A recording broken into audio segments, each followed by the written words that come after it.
From the studios of Blackwater Media in the city of Atlanta, it's time for another edition of the Dr. William Lester Show.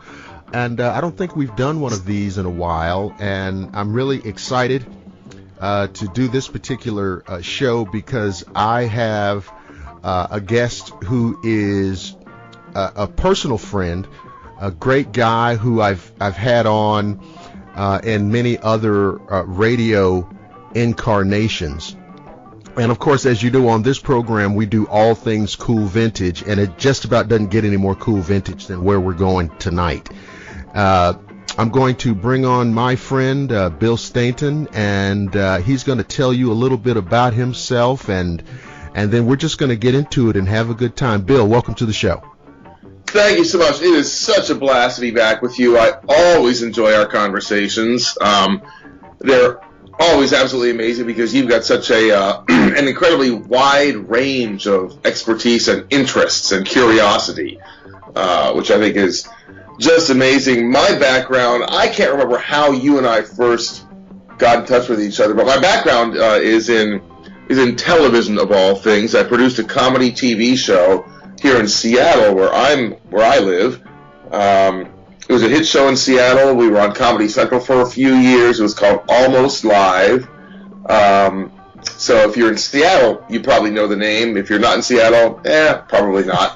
But our big claim to fame is that we are the ones that actually literally invented Bill Nye the Science Guy. Oh, wow. Yeah, he was my lowest paid writer. And one day, just a few hours before showtime, our featured guest, which was going to be Johnny Depp, who was shooting a TV series up in Vancouver, canceled on us, and we were desperate, had no idea what to do. It was too late to get another guest. Are you saying that Johnny Depp made a prima donna move on you? Yeah, I know, hard to believe, isn't it? He was very sweet about it. They had scheduled reshoots for his show, and and he couldn't get out of it. But all of a sudden, Bill Nye, again, my lowest paid writer. This is like the kid, the Thanksgiving person. There's the adult table and the kids table. Sure. This would be like somebody at the kids table coming up and pulling on the jacket of somebody at the adults table and said, "I can do it. I can do it." Right. So Bill Nye said I might be able to fill in and do something with liquid nitrogen, and we're like, shut up, Bill. Yeah. But the clock was ticking. We're gonna have a studio audience and everything, so we did it, and it was a hit. So that's kind of our claim to fame as a TV show, that we literally invented Bill Nye the Science Guy. And since then, since the show ended, I've been a keynote speaker. I basically live on airplanes, fly all over the country, occasionally all over the world, speaking mostly about innovation, creativity, and breakthrough thinking. But I am also a creature of the 60s and 70s. Sure. I'm a boomer, born in 57, so my formative years were spent with the Beatles and the Monkees and the Stones, and I've got a soft spot in my heart for bubblegum music and prog rock. I'm a huge fan of Yes and ELP. Alan White, the drummer for Yes, is a very good friend of mine. He lives here in Seattle. He also is the drummer who played on John Lennon's Imagine and Instant Karma. Wow. He played with Harrison. So it's kind of cool. Anyhow, that's me in a nutshell. Probably rather a larger nutshell than you had anticipated, but a nutshell nonetheless. Well, no, because like you said, I don't remember the specifics, but I was doing a couple of different shows on a couple of different networks, and I was doing some music shows, and I was doing a show called Yestergroove and various things, a jazz show. And we may have been friends on Facebook or something, and we obviously kind of keyed into that kind of commonality thing. Yeah. And I think we had some conversations. I think you were a guest, and then we just kind of became friends and acquaintances off the air. I think that's right. Yeah. And so, because people don't know, but we've had some all-star conversations that were not recorded. Oh, I think, what's our record, like 4.5, 5 hours, something like that? Yeah. I mean, it was just like, look, man, I can't I can't sit upright anymore, so I've got to. Right. Well, some of that's the conversation. Some of that might be the particular fuel that we were imbibing. That is without a doubt true. Because again, we do all things cool vintage, and a couple of guys, you got to have some things flowing. Got to have a few things flowing as conversational lubricants. Exactly. So, but like you, I grew up in this household, and with all of this great music, and at the time I didn't know it was just the music of the household. Right. It's just kind of the ambient soundtrack. Right. So I had this backdrop in my household, and I was hearing this amazing stuff, and it's no wonder I liked it. And just this Motown stuff, and crazy, and it was just ridiculous. And of course, the Monkees were on TV all the time. Right. Mm-hmm. So there was that, and somehow in a weird way, and this is really weird, I found out about the Beatles through the Monkees. That actually doesn't surprise me. I'm guessing there were a number of people for whom that was the case. I'm sure there were some people who probably thought that the Beatles were a knockoff of, like an English knockoff of the Monkees. Because if the Monkees is what you hear first, then, I heard Mike Nesmith reference the Beatles on the show several times, and you always kind of have a thing about the Beatles in your consciousness, like they exist. Right. But you don't, that's all you know. And I'll tell you, my mother bought me, there was a Monkees Greatest Hits record being sold on TV, like a K-Tel thing. Right. And she ordered it. K-Tel. Yeah, she ordered it for me. And at the same time, randomly, she was in a record store. Kids don't know what that is. It was a record store. Okay. And she bought a copy of the Beatles at the Hollywood Bowl. Oh, right, the live album. The live album. That was my first Beatles listening. Really? The Hollywood Bowl? Wow, what a yes. way to be brought into the Beatles. Yes, that was and I just listened to this thing, and I had no idea. All of the songs that they sang in that concert, those versions were the versions that first registered with me. Wow. So when I heard albums, whatever, I thought, oh, okay, well, I can tell that's the same song. Yeah. Isn't it interesting how oftentimes, I won't say always, but certainly oftentimes, the first version of a song we hear becomes like our definitive version. Like, I'm sure for people who grew up hearing the Isley Brothers Twist and Shout, that still is their favorite, even though for most people, most people don't even know there is a version. But it's so many people think that the Beatles wrote Twist and Shout. Sure. Yeah. Because the Isley Brothers version is quite a bit. I mean, it's obviously the main ingredients are there, but it's a different vibe. Yeah, the Isley Brothers version. To me, it feels like almost a swampy bluesy thing. Yes, exactly. Mm-hmm. And they have the in the middle, in the break, they use horns. Mm-hmm. But it sounds like the Isley Brothers. Right? Yeah. Did I just lose you? No, I'm here. You got me. I think we might have lost you. No, I'm here. So if anybody else is still listening, I'm going to try and fill in a little bit while Dr. Lester gives me a call back. Oh, there you go. I'm right here. Yes. Okay. Yes. It sounded like we lost you for a little bit, so I was trying to fill. I was trying to stretch. Oh, good man. This is exactly. But I could hear you all that time. Oh, you were able to hear me? Yes, I heard you fine.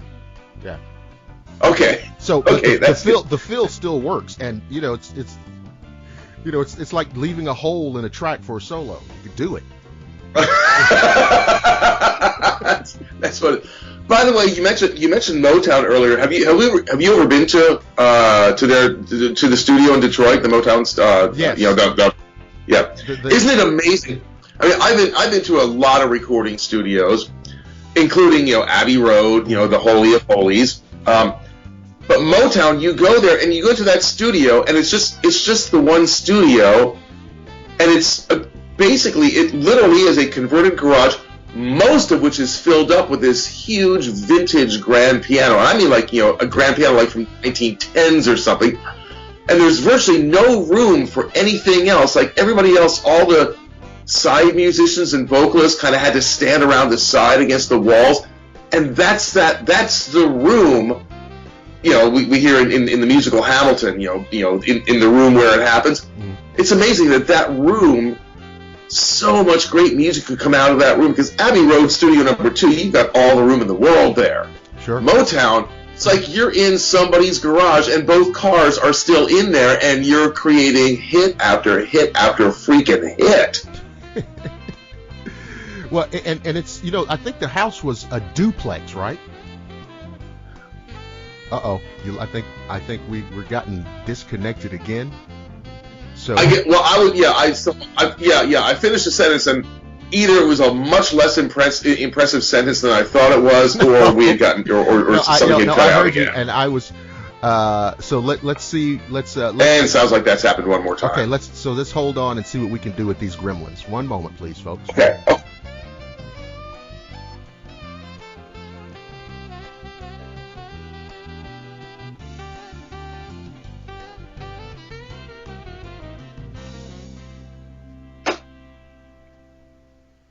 All right, I think we're back. Excellent. I can hear you loud and clear. So I just tell the listeners we're having crazy weather here, and our internet connection is kind of in and out. But that's the beauty of, I guess, the era of internet radio. But right. It's just the nature of the beast. But we were talking about the studio in Motown, and the house was a duplex. And, right. And what that studio is now, I believe, originally had a dirt floor. And so a lot of things had to happen to convert it into a working studio. But at the same time, it's still the sound that we attribute to Motown is in part due to just the architecture of that building. Right. And I think also the fact that there was such kind of tight quarters in the studio. I think that created a kind of chemistry that you only hear on Motown records. I mean, part of it was like the whole Motown sound, and it was a machine. I mean, the same person taught everybody how to dance. Everybody. I mean, so it was a machine for churning out hits.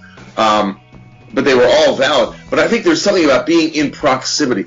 I always wonder about bands that, okay, now we're going to, and I know this is how they do it now, okay, first let's lay down the bass and drums, and then maybe tomorrow morning we'll lay down some, guide vocals, and then, somebody will come in and lay down, some rhythm guitar, something like that. And you get a technically perfect performance, a technically perfect song that's got no feeling to it whatsoever. Yeah, no, and for anybody listening who is also a musician, you're going to understand what we're talking about. There is something about proximity. There is something about the guitar, and in Motown. Remember this too. Essentially, across the golden era of Motown, I think they used 3 drummers. And so there's a consistency of sound on Motown records, and I wondered about that as a kid. And it's because it's the same guys on every track. And that's interesting. And look, all the great. There was also there was the Wrecking Crew, and there was the Muscle Shoals. But so a lot of these studios back then kind of had their house bands or their house people. But the thing was, so there was a certain consistency to the groove, to the vibe, to the overall sound. But Stevie Wonder sounds different than Smokey Robinson, who sounds different than the Supremes, who sounds different than the Temptations, who sounds different. I mean, they still all had, which is a tribute to the artists, right? And the songwriting. Well, yeah. For example, we know that Holland, Dozier, and Holland were writing songs for the Supremes and the Four Tops. Right. We know that Smokey was writing a lot of songs for the Temptations. Mm-hmm. So the songwriting style is different. And, obviously those individual artists had their own thing. Right. And so it was, well, just like it Stax. I mean, I think Booker T and the MGs were basically the house band for their recordings. Yeah. And so it's the same guys, but Otis Redding, it sounds different than, oh God, I'm having a brain seizure. Sam and Dave. Oh yeah. Oh, Sam and Dave. Dave, and these kind of things. But the essence is, it's because of how the music was recorded in those days. One of the things is, I think by the time the Beatles did the White Album, I think the White Album was their first 8-track usage. And that was only on a few things. I think, technically, Hey Jude, I should be more up on this. I think Hey Jude, which was kind of recorded at the same time, that was that whole 1968.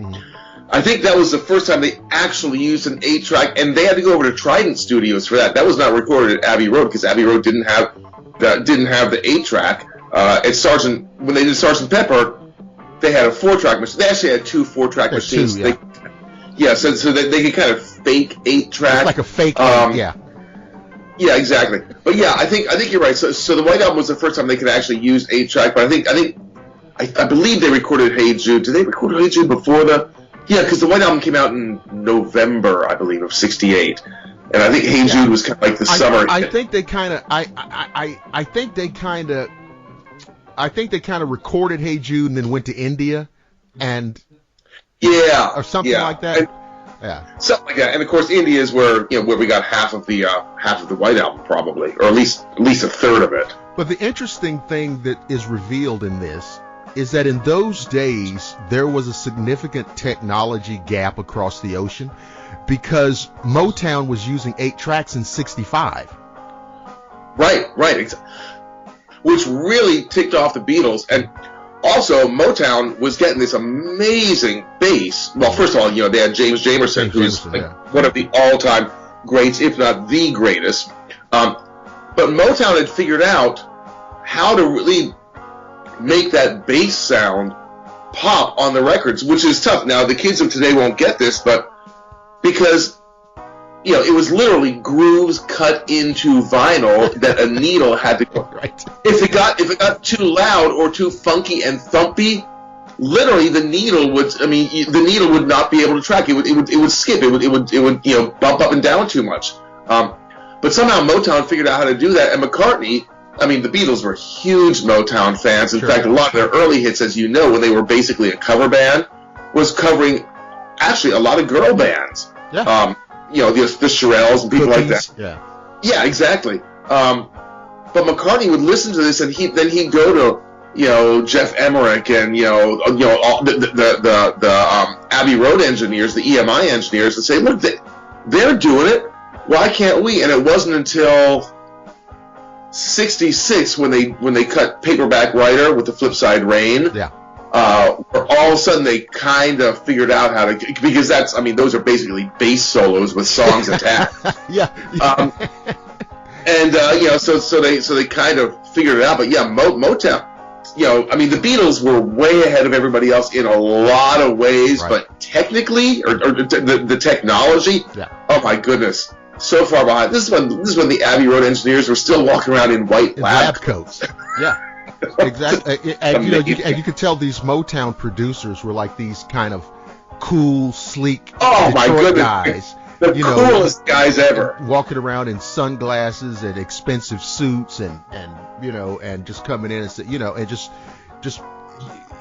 it was a different thing that ran contemporaneously with what was going on in London and in the UK, right? But and in some ways it was an expressly American thing. This is how we make records, And I think it was a big difference. There was a big a gap. There was American and the UK, and this is what we do in Detroit. This is what they do in Memphis. This is what they do out on the West Coast. And in England, eventually TSOP came in, south of Philadelphia. Exactly. Right. And so, but in England, again, all very American. All very uniquely. All of that is all uniquely American. In England, it was what's going on in London. Yeah. What's going on? Much. Yeah. I mean, at EMI, the Hollies recorded a song called Carrie Ann the same day that the Beatles recorded Penny Lane. Yeah. And so, which is an amazing zeitgeist of stuff going on. All of those groups, a lot of those groups were recording at EMI at the same time.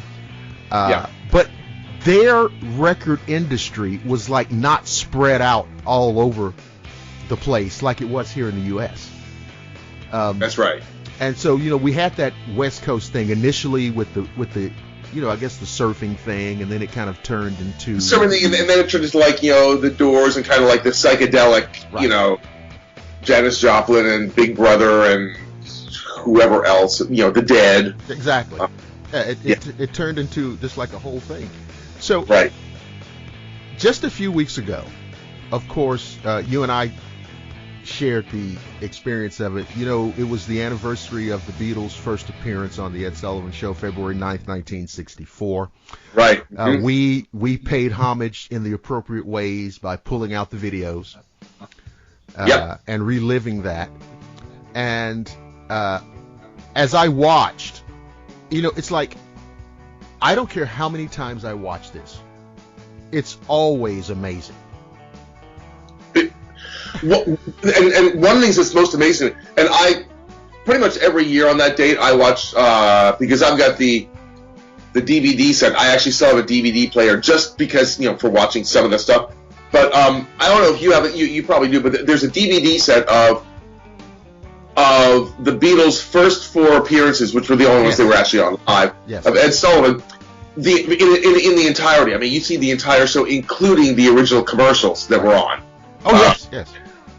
And so you see Frank Gorshin, and you see, all this kind of stuff, all those other people that were on, and it is amazing. But the thing that really blows me away is when you watch, like from the very beginning, that first count off on "All My Lovin'," which was song number 1, the first song they did on their very first appearance.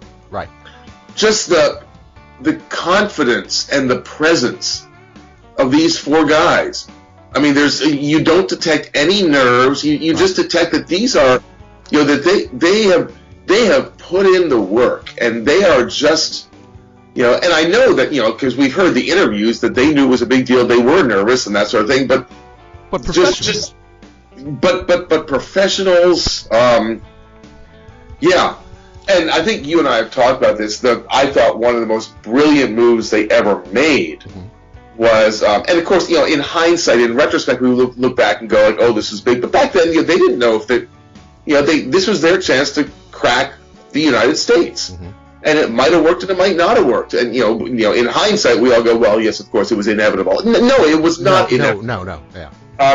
So what they did, and this is intentional. I think you and I may have talked about this.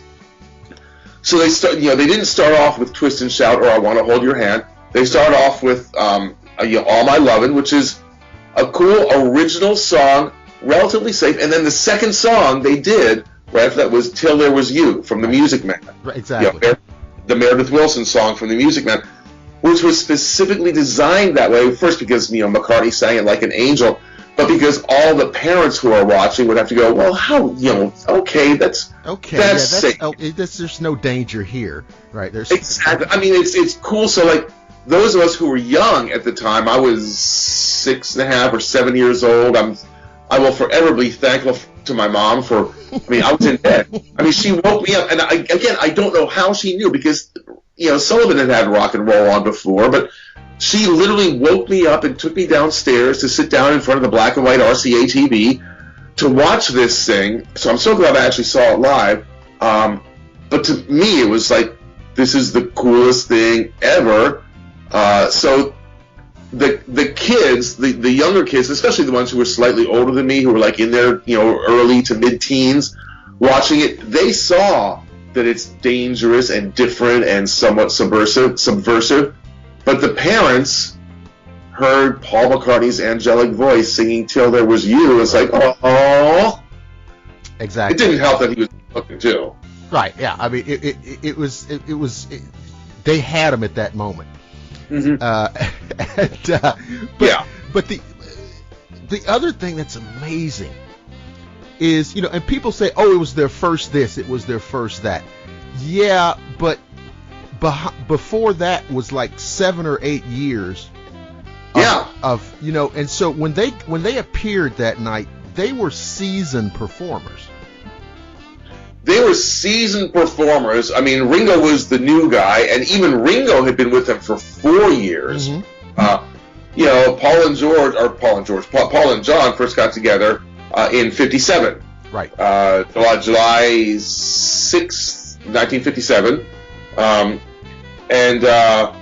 Then George joined a little later on at Paul's recommendation, and then obviously they had Pete Best for a while. So Ringo was the new guy as of 1960. But the other three had been playing together, as you said, for like 7 years, and not just playing together every now and then. I mean, we all know about the Hamburg days. Now, Malcolm Gladwell really overestimated, because he said the 10,000 hour rule. The Beatles did not play 10,000 hours in Hamburg. They collectively, I mean, all told, all their different trips to Hamburg, mm-hmm. It was under 1,000 hours. But the point is still there that they played and played. They were doing 6-hour gigs a night. I can't even imagine. I mean, obviously it takes a toll on you, but it also is an amazing kind of exercise. I mean, They must have. I mean, for them to go up on the Sullivan stage and sing 4 or 5 songs was nothing. Right. Yeah, exactly. And each of those songs is like 2.5 minutes. Yeah. And so I mean, and that's why those performances are so amazing. And again, when you're a musician, I think sometimes I look at it at that extra level where I'm like, I don't care how loud the girls are screaming. They're really good. They're really good. Yeah. No, they. Yeah, I mean that was a tight band. Yeah. They were a really tight band. I just really wish I could have seen them in Hamburg when they were basically the punk rock band of the day. They were basically Nirvana and the Sex Pistols. I mean, that's basically what they were in Hamburg. And I really envy the people who saw them there, because that's a different band than the band you and I know as the Beatles. Well, and keep in mind, the Beatles, as world famous, were typically always using, and this never gets talked about, across their famous career, their career as noted musicians. Right, so basically using 64 to 70. Yeah, basically. They were using the best equipment on the market. Right. Okay? Yeah. And when you look at it, but that wasn't the case in Hamburg, right? Right. I mean, it was really just a shit show technically. Yeah. Oh, it was. Yeah. and so that raw. Imagine what they must have sounded like with that raw. With the terrible, microphones and the PA equipment, and the ridiculous homemade amps and whatever, Yeah, I've got two kind of Hamburg. Well, one's a Hamburg story and one's not quite. So I was in Hamburg on a Beatles tour thing, mm-hmm. and we were at the Indoor Club, which was the first of the 4 clubs that the Beatles played in Hamburg. And there was a Beatles tribute band that was part of the tour that was up there playing. And the special, and also here's a special guest, Tony Sheridan, the teacher, the guy who taught the Beatles, basically. And they, their first recording was Tony Sheridan and the Beat Brothers or the Beat Boys, whatever it was. Beat Brothers, yeah. Beat Brothers. So there's Tony Sheridan. He's playing, and he is just. He's a monster in two ways. He's a monster performer and guitarist, or he was. But he was also a monster to the band. He did not. He and I got to be friends afterwards. He did not. In fact, I was at his very last performance ever. But he was. He did not really care for the band, and he is one of those who would call out like a time change or a key change if the band wasn't right there. He would just berate them on stage. But at some point, he called out. He said, he just wanted to jam. He said, "Let's do some. Who's the guy that did Great Balls of Fire? Jerry Lee Lewis." Jerry Lee Lewis. He said, "Yeah. Let's do Jerry Lee Lewis. Let's do Great Balls of Fire." And the band's okay. And he called out a key, and there's this upright piano on the side of the stage. And so I happened to be towards the front, and I said, "Oh, hang on a second, Tony. I never met him before this." I said, "You're calling out Jerry Lee Lewis, and there's nobody at the piano. Do you want somebody?" He said, "Do you play?" I said, "Yeah. I can bang around a bit. I'm primarily a drummer, but I can." But I got up there, and we did Great Balls of Fire. It was great, and I was like the one guy who was just looking at him, which was hard because I had to really crane my neck around because the piano was facing the other way. But he and I were just kind of locked on, so he would do things differently, and we ended up talking quite a bit afterwards. Again, like I said, got to be good friends. And it was afterwards over a couple of drinks when he said, "By the way, I just think you ought to know that that's the same piano. I mean, that piano hasn't changed.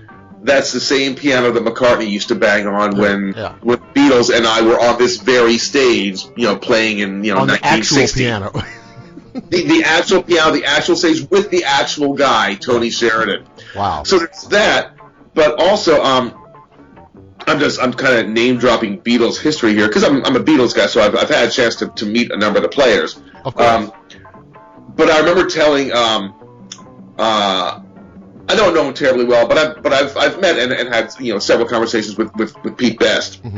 And one of the things that I said to him, which he really seemed to appreciate, and I really believe this is true, that I told him, I said, my assertion is that if it weren't for your right foot, we would never have heard of the Beatles. Right. Because if you walk the by atomic beat. The atomic beat, because like if you walk by a dance club in New York City or any other major city, and you're just walking by outside, what do you hear? You hear booms, booms, booms, booms, booms, and and that's what draws you in. Well, that's what Pete Best had, because he was just doing rocks. He was basically doing bottom, but not as quick. But he was just doing four on the floor, quarter notes. But that boom, boom, boom, boom, which was nobody else was doing that. Now, he wasn't that creative a drummer, which is the main reason why they got rid of him. It's not, to a musician, it's not really a mystery why they preferred Ringo over Pete. Right. But when the Beatles were unknown, the whole thing was they had to bring in people to drink beer, mock show. Yeah.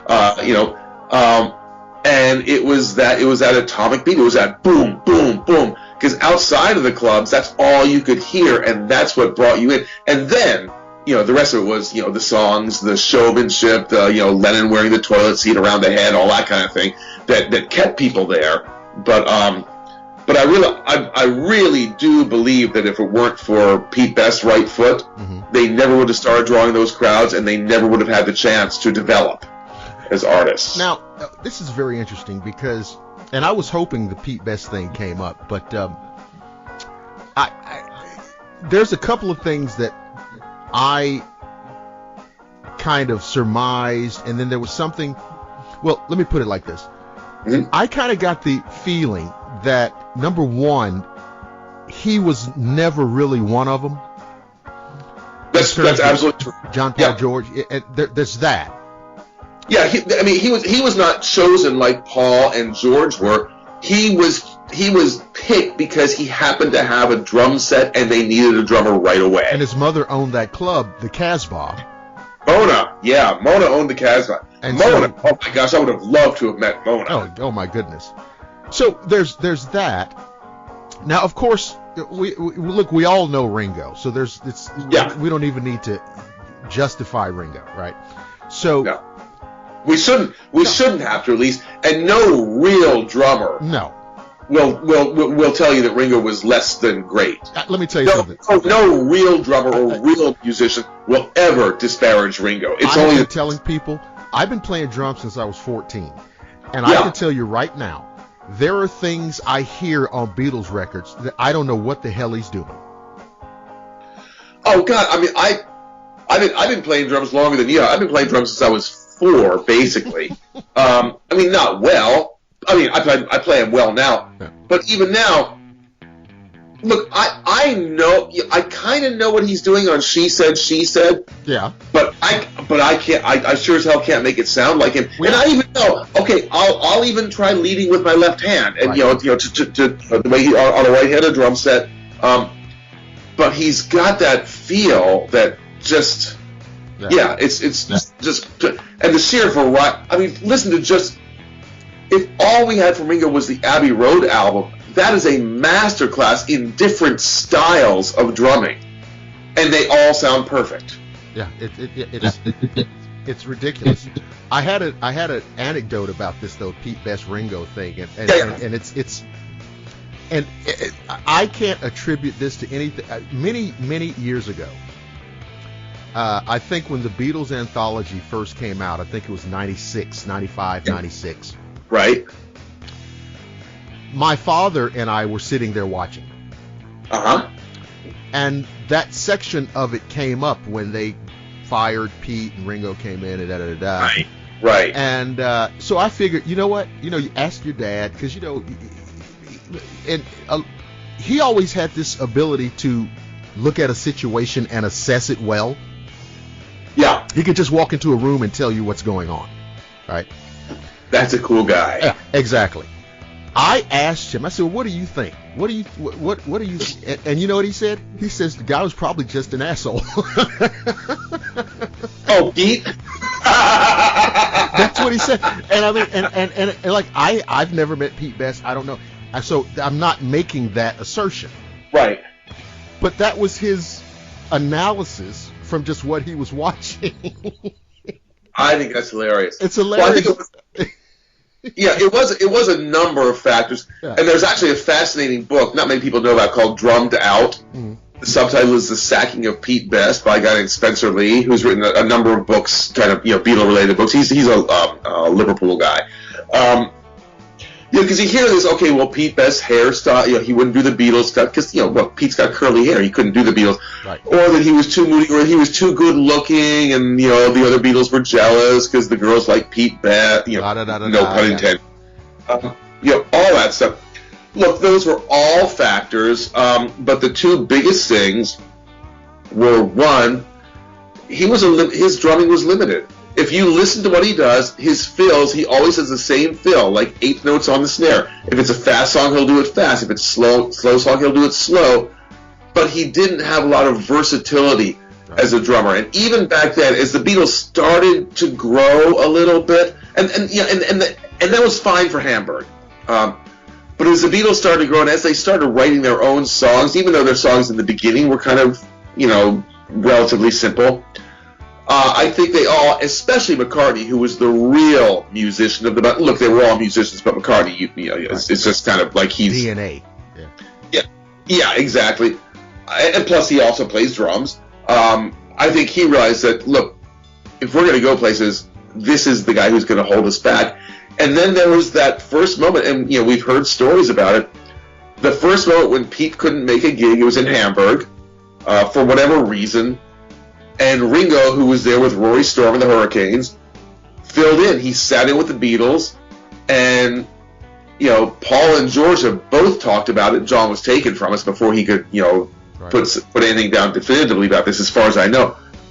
But they said for the three of them, like almost from the very first note, they all looked at each other and were like, "Whoa, what is this?" Right. It's just and that's why Pete Best is not a Beatle. Because of that moment, I think. Because you're a musician, I'm a musician, we've all played in bands, right, where all of a sudden, a new bass player comes in who's really good, and you're like, oh shit, gee, yeah, wow. That's the one, yeah. Yeah, now we got something going. And, that's the magic ingredient, and any musician knows what I'm talking about. then when all of a sudden you get that magic final piece to the puzzle, the decision is made. Now, it may have taken them another, year or two or whatever to actually pull the trigger, or have, Brian Epstein pull the trigger. Right. But at that point, from that second on, Pete Best was history. And the other thing, too, you've got to remember, this was right around the time when they were approaching, getting signed by EMI, George Martin, and all that. Right. So think about this.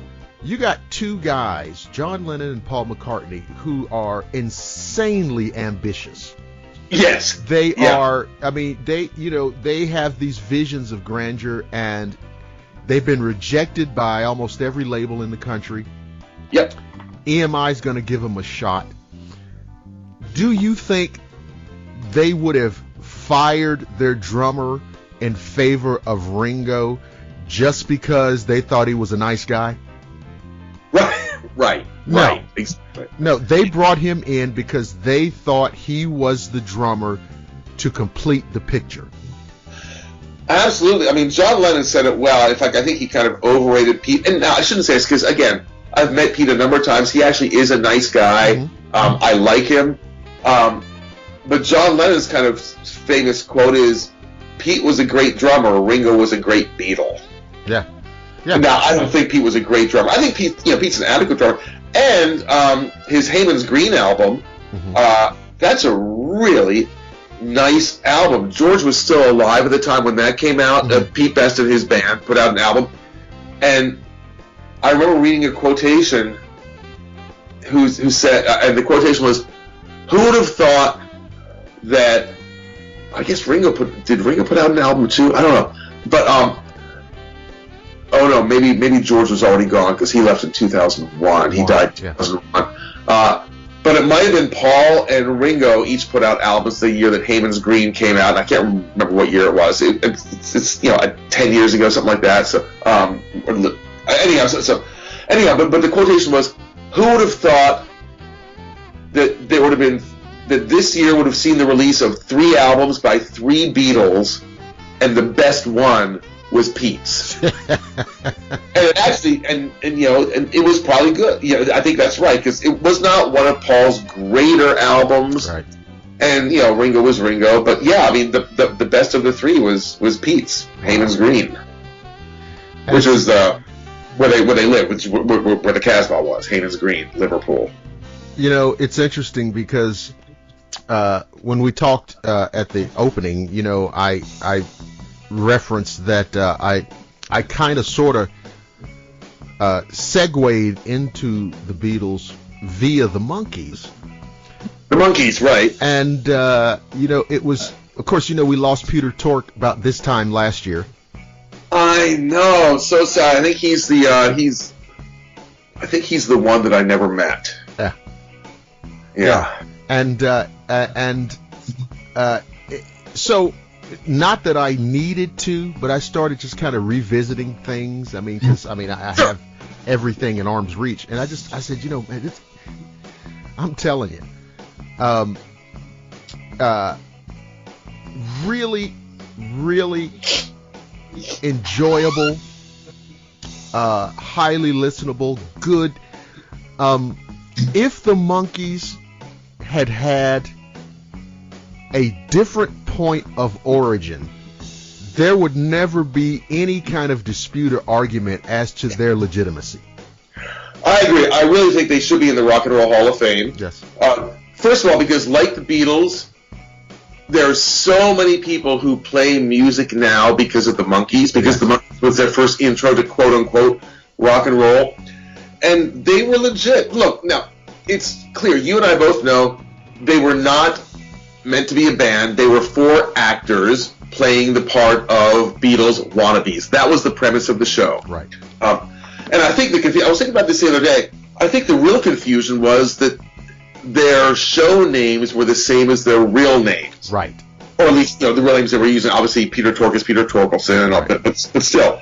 So we equate the real actors with the show people.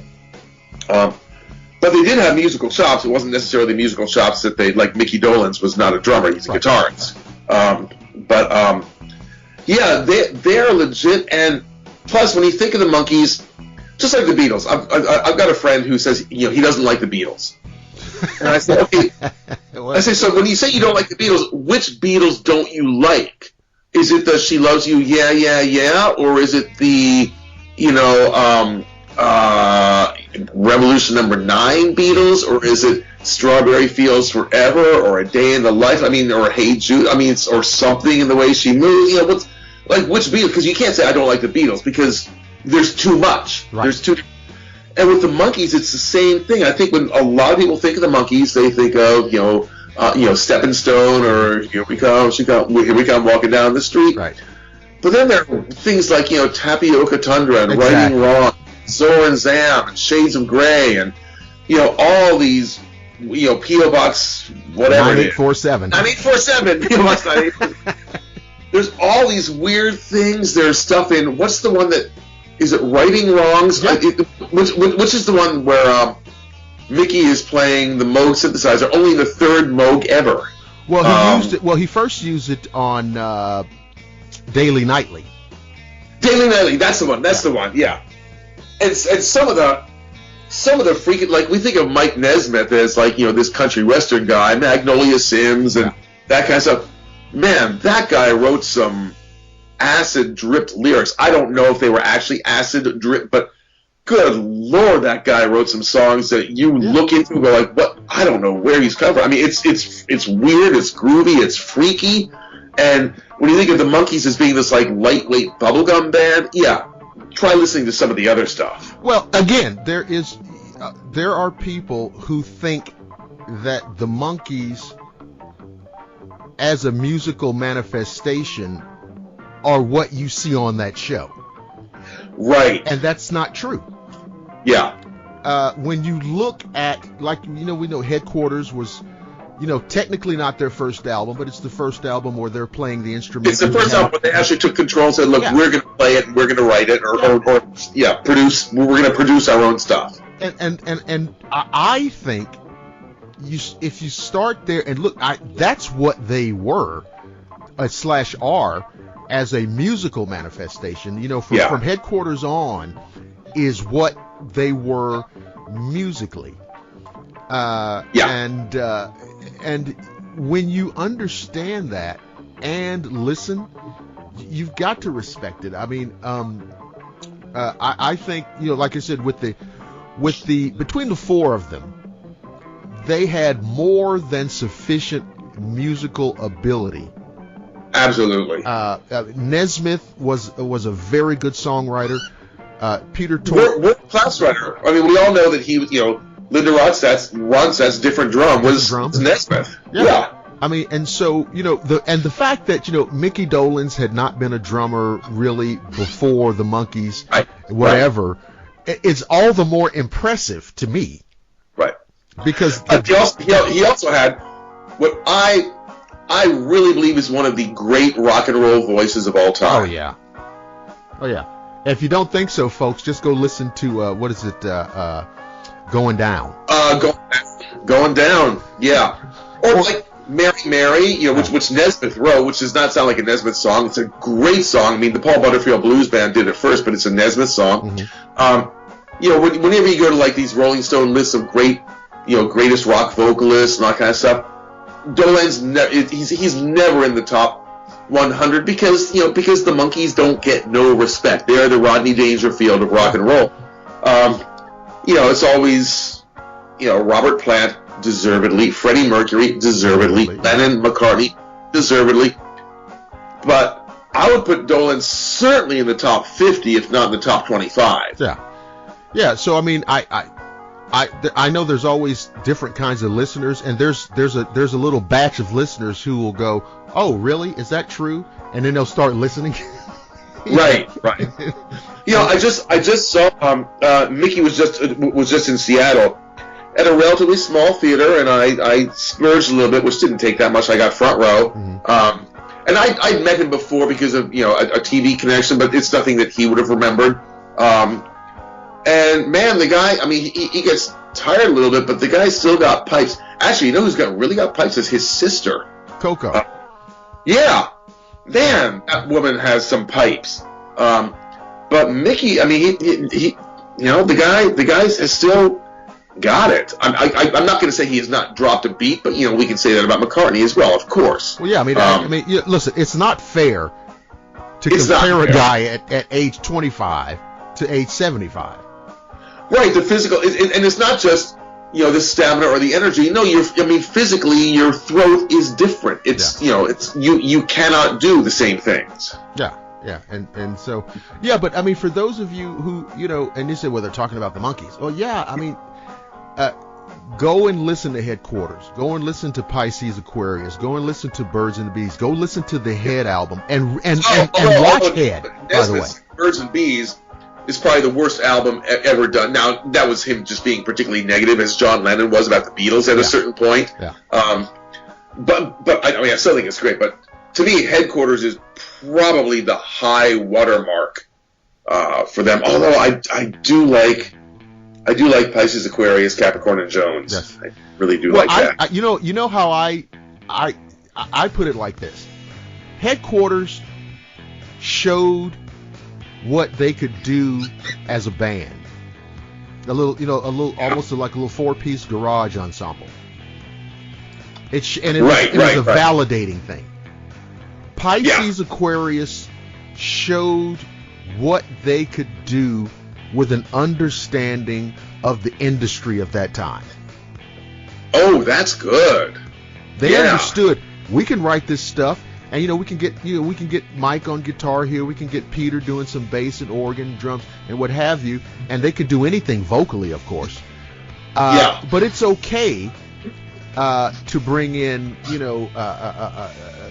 the drummer, a session drummer for some of these tracks, and it's okay to. Didn't Chip play bass a lot? Chip Douglas, and these people, and it's okay because everybody does that. Right. Well, none of the Beatles played the French horn on For No One. I mean, yeah. But it's because of them that Alan Civil came in and played the French horn on For No One. Yeah, exactly. I mean, all the great, horn work. I mean, on Rubber, on Got to Get You Into My Life. Exactly. I mean, those almost sound like Motown horns, and they were clearly influenced by Motown. Or, bringing Clapton in on While My Guitar Gently Weeps. I mean, there's that confidence of, here's what the song needs. Let's bring in the person who can do it, and the Monkees did that also. Once they got to the point where they were actually allowed to produce their own music, they would do it. It's like, here's what the music needs. Let's just do that. There's nothing wrong with that. Yeah. So so people who are kind of dubious about it, really need to give it a listen. And to piggyback on the we touched on Motown, and I don't know if you've seen there's a recently done Motown documentary, which I cannot remember the title, but it's largely Smokey Robinson and Berry Gordy kind of sitting around, kind of recounting things. Oh, I would say I know there've been a few kind of Motown-based docs, but I have not seen that one. I think it was done by HBO, I believe it was, okay. And it's very, very good because there's a lot of material in it that I've never seen before. A lot of tracks that they let run, and that I've never heard. To say, oh my God, it's like the bass track to what's going on. Oh my God. Oh right. And just a lot of I just love listening to some of those isolated tracks. I mean, you see Giles Martin do it with some of the Beatles stuff every now and then, and it's like, wow, or you hear like let's listen to the isolated vocals from She's Leaving Home or something like that. God, these guys could harmonize. That's another thing about the music of this era, especially now with the internet. You can find isolated tracks of almost anything. Right. Oh my God. Yeah, exactly. You just listen and hold on to it, people, because what you're listening to is something that is never ever going to happen again. There may be other music that you like, and that's fine, but it's never going to come this way again. It's not, and this is also I mean, with the Beatles, the Monkees, I mean, the Beatles more instrumentally, but, I mean, these are people actually playing their instruments and actually singing these songs. This is not auto-tune. There was no auto-tune. You know, you had to do it correctly. I remember this is going to be kind of a little bit of a weird tangent. But there was again, because I'm from Seattle and my TV show was big in the 90s, I kind of hung around with some of the guys from Pearl Jam and Nirvana and Soundgarden and, you know, kind of that era of music, the grunge era. And Pearl Jam was on SNL, Saturday Night Live, once. And the show ran short, and Mike McCready told me this, the lead guitarist. So Lorne Michaels said, "Hey, could you guys just play a song and we'll just fill the time and then we'll just fade out, fade to black whenever we need to." Mm-hmm.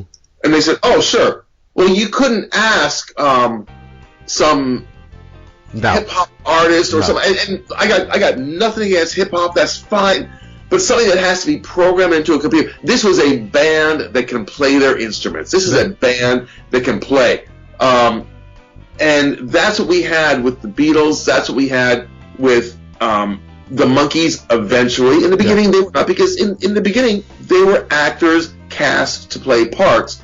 But when you hear Mickey Dolenz singing something like "No Time," that's Mickey. That's Mickey Dolenz singing. That's not somebody being auto-tuned, for the missed notes. If you missed a note, you did another take. I mean, you got it down.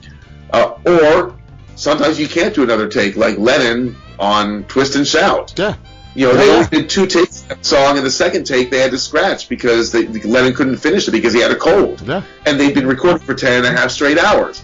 So what you hear is a raw, this is a guy who just is that freakishly good.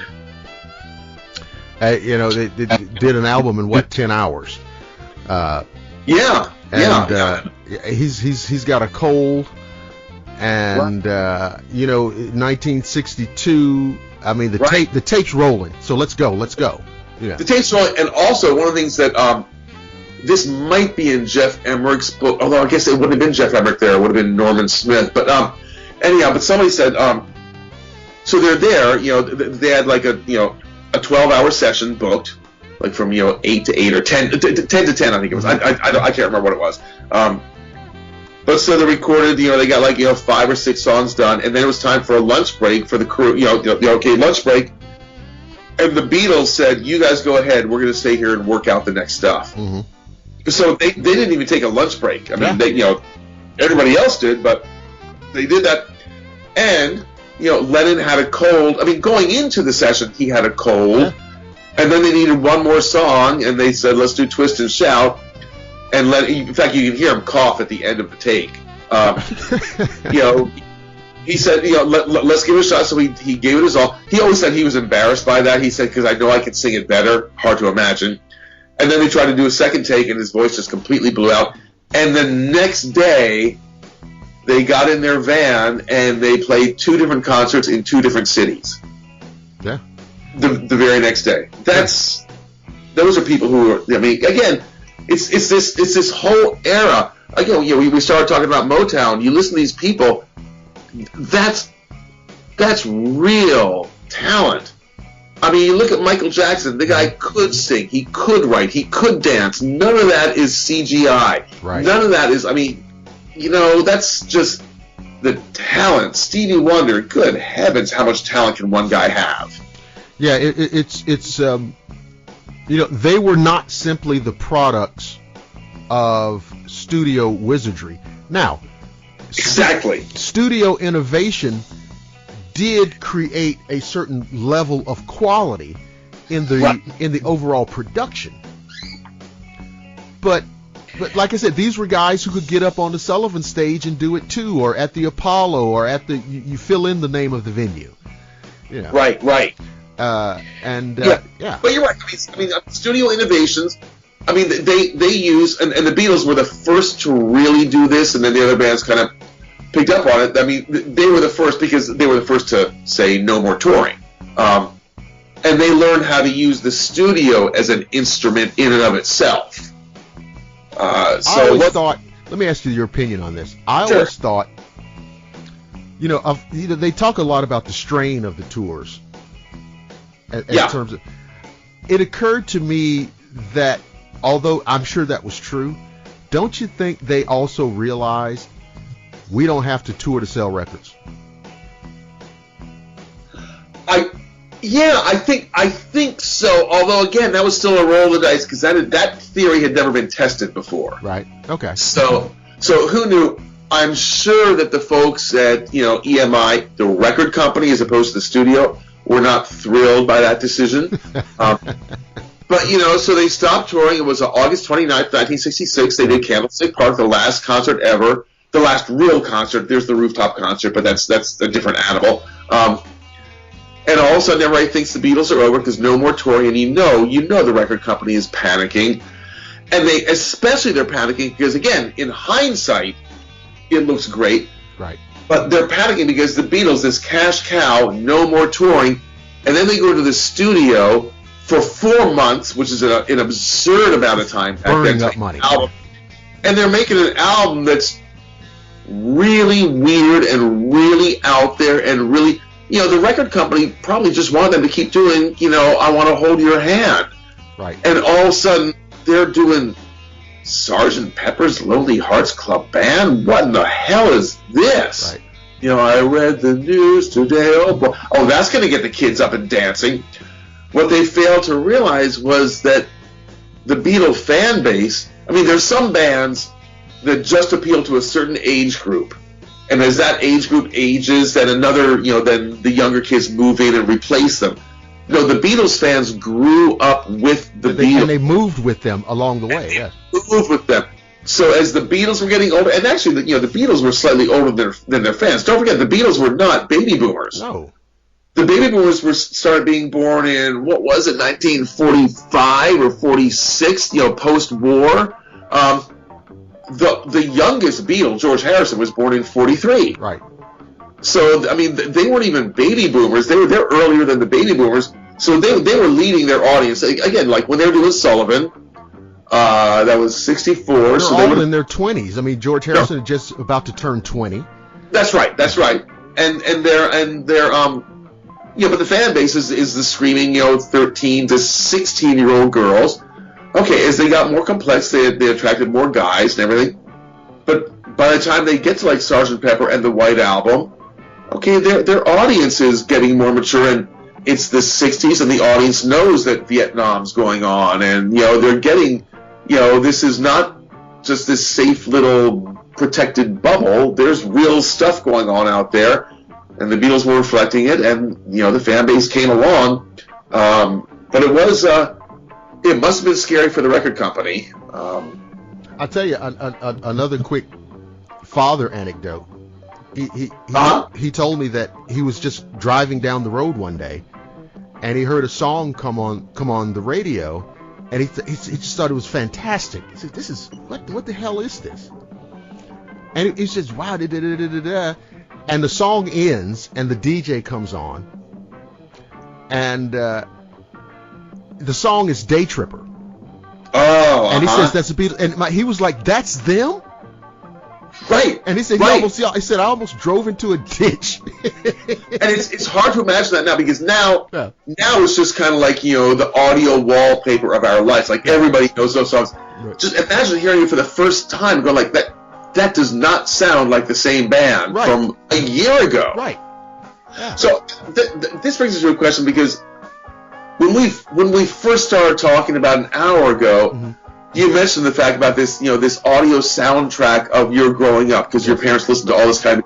So I'm curious, because you've got a wide-ranging, eclectic sense of. So what was the soundtrack? What were the things that were playing in your house? Okay, I can tell you. First of all, every Motown artist that you could name, we had multiple albums.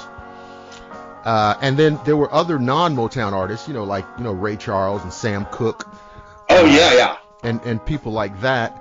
And then my mother loved Karen Carpenter, so I heard that all the time. She loved Tom Jones. What a voice! Oh, another great voice. She loved Tom Jones. And see that allows you a drawbridge into everything else that's even tangentially related. right? That's right. It does. That's right. It does. Yeah, absolutely. Mm-hmm. And so then, you hear all of a sudden, then you hear the Lovin' Spoonful, and you hear the Bee Gees, and you hear these you hear the Yardbirds, right? Because you just keep branching off and branching off and branching off, and so over a period of years, my kind of audiophile vocabulary just expanded, Yeah. And so that's how I just got from there to here. That's really interesting. Yeah. I think so much of it is what you grew up with. I've heard it said that, look, no matter how eclectic and wide-ranging your musical tastes go, we all kind of have a musical home base. Yeah.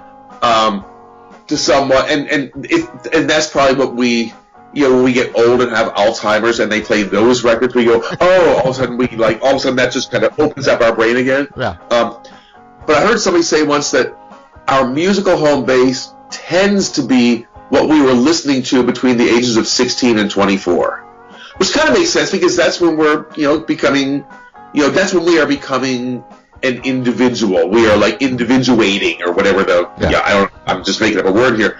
But, when you think about so what were we listening to between 16 and 24? That kind of okay, that makes sense.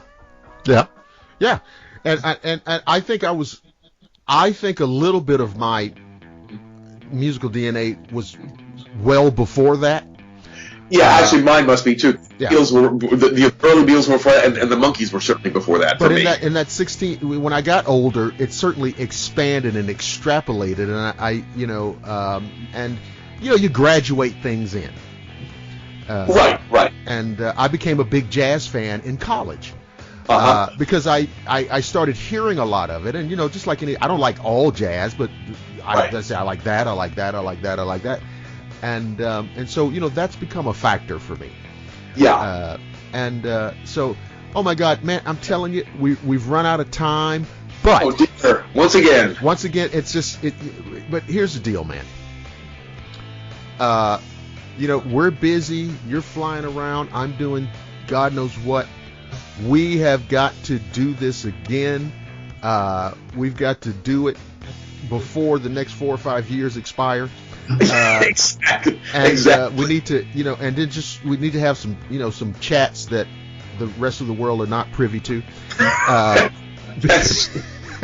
the way, I got to say, for anybody listening who does not follow Dr. William Lester on Facebook, you have got to, because just the images that you post of cool vintage stuff, yes, whether it's sci-fi or old print commercials or something like that, it's always like this. Oh my God. I mean, they are the coolest postings on the planet. So you've got to follow. You got to follow Dr. Lester if you're not already. Yeah, well, I invite you guys to do this. You know my name. Look up the number. And so that was actually the flip side of a hit song. That was the flip side of Let It Be. Yes. So, but yeah, folks, here's the deal. Yeah, follow me, William Lester, and follow, because it's great, cool vintage postings. Now, here's the deal. Now, this show you're going to be able to hear, of course, on the Blackwater Media Facebook page. It's also going to be on my personal timeline, because that's all things cool vintage. It's going to be at blackwatermedia.net. It's going to be on Twitter, so don't tell me that you can't find it. And so give it a listen, relive the memories, relove the music. And Bill, tell everybody about what you do again and how they can connect with you. Best way to connect with me is my website, which is billstainton.com, STAINTON, billstainton.com. My passion is music, but what I do, which I'm also passionate about, is I'm a keynote speaker. I help organizations become more innovative. I talk about creativity, innovation, and breakthrough thinking. I live on airplanes. I travel the country. I travel the world, helping organizations of all sizes become more innovative and therefore more competitive. Absolutely. Now, Bill, what I want you to do is I'm going to sign off. I want you to hold the line so we can chat for a second when we're off the air. Cool. All right. So, ladies and gentlemen, Bill Stainton, great guest, great friend. Visit his website, billstainton.com. And be sure to look out for all future releases on Blackwater Media. Again, Blackwater Media Facebook page is kind of the hub of where you can keep up with what's going on. Be sure to listen to the latest episode of Darkfall, which is called The Devil's Curse, a great werewolf story. And a lot of new things coming down the pipe for Blackwater Media. I am Dr. William Lester, and I promise you, always cool, always vintage. See you guys later.